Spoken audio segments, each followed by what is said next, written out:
Secara sekilas, kita mengenali Iwan Fals sebagai seorang seniman musik yang sederhana. Dengan gitar bolongnya, ia dengan lantang menyuarakan gagasan-gagasannya yang seringkali menyinggung pemerintah ataupun masalah-masalah sosial sampai-sampai kehidupan di penjara telah menjadi bagian dari cerita hidupnya.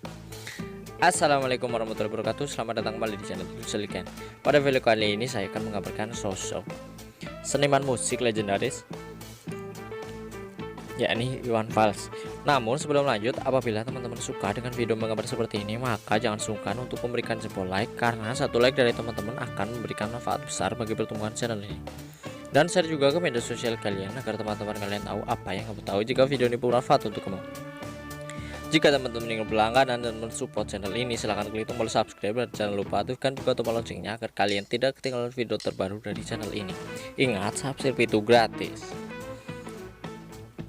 Sejak terjang sepak terjang, Iwan Fals sudah bermula sejak tahun 70-an. Hingga kini ia telah dikenal sebagai legenda musik masih aktif berkarya dengan gaya yang lebih elegan. Berbagai aliran musik tak lepas dari bahan eksperimen dan eksplorasinya, mulai dari pop, rock, country, folk yang kadangkala dibumbui dengan aroma humor. Teriakannya di masa lampau kini telah dikemas dengan gaya yang lebih elegan dan spiritual. Penampilan urakan dengan rambut gondrong dan tampang preman kini telah berubah bak orang kantoran dengan setelan kemeja dimasukkan ke dalam celana di setiap aksi panggungnya. Usianya kini telah menginjak 58 tahun. Namun jiwa mudanya belum juga menua.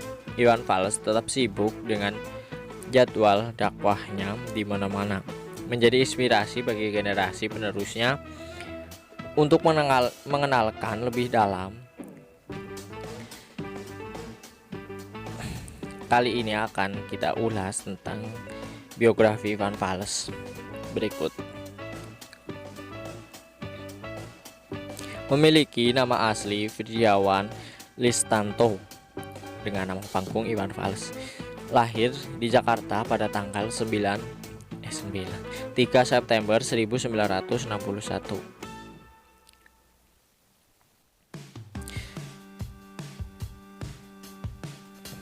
Firdiawan Listanto bisa dikenal dengan nama panggungnya Iwan Fals. Dilahirkan di Jakarta 3 September 1961. Ibunya Lies Sudijah berasal dari Tasikmalaya dan ayahnya Kolonel Anumerta Sucipto berasal dari Purwokerto dan merupakan anak dari seorang petinggi pabrik gula di Kalibogor, Jawa Tengah.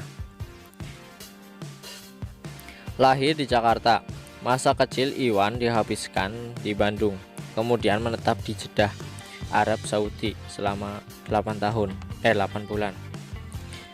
Bakat bermusiknya sudah terasa sejak dirinya masih belia di usia 13 tahun. Ia banyak menghabiskan waktunya di jalanan dengan mengamen ketika di Bandung. Bermain gitar sudah dilakukannya sejak masih kecil, bahkan ia mengamen untuk mengasah kemampuannya bergitar dan menciptakan lagu. Ketika duduk di bangku SMP, dikabarkan bahwa Iwan pernah menjadi gitaris dalam sebuah paduan suara. Bermula dari bakat dan kegemarannya bermusik tersebut, datang ajakan untuk mengadu nasib ke Jakarta dari seorang produser. Ia lalu menjual sepeda motornya untuk biaya membuat master. Untuk pertama kalinya Iwan Fals membuat rekaman album bersama rekan-rekannya Toto Gunarto, Helmi Bahven, dan Bambang Bule yang tergabung dalam grup Amburadul.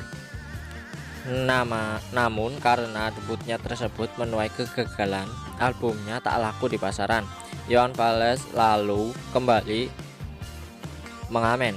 Meski gagal di kala itu, album perdana tersebut kini menjadi buruan para kolektor fans Iwan Fals.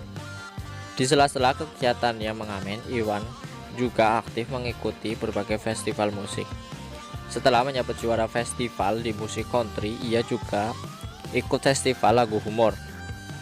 Lagu-lagu humor milik Iwan juga sempat direkam bersama artis Pepeng Krishna dan Nana Krit oleh ABC Record. namun juga menuai kegagalan dan hanya dikonsumsi oleh kalangan tertentu. Hingga pada akhirnya Iwan Fals menjalin kerjasama dengan Musikika Studio setelah menuai kegagalan dalam 4-5 album yang sudah direkamnya.